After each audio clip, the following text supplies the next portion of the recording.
Да, мы поднялись с вами на стены, которые строились Аль-Джазаром. И видим остаток стены, которая сохранилась с XII века, со времен крестоносцев.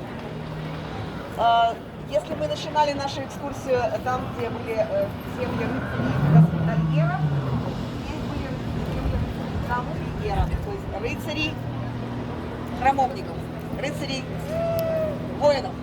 Там были рыцари-лекари, здесь рыцари-воины. Не случайно вы обратили внимание на вот гору, которую мы видим прямо перед собой. Как вы думаете, что это гора? Правильно, это гора